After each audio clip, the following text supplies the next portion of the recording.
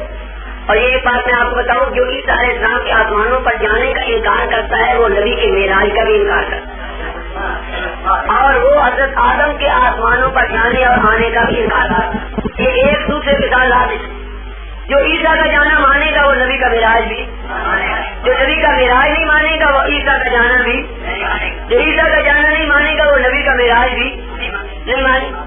اور آدم علیہ السلام کو جو مانے گا گئے ہیں اور اوپر سے آئے ہیں وہ نبی کا معراج بھی مان لے گا اور عیسیٰ کا جانا بھی مان لے گا، ورنہ وہ اس کا بھی نہیں مانے، سمجھے؟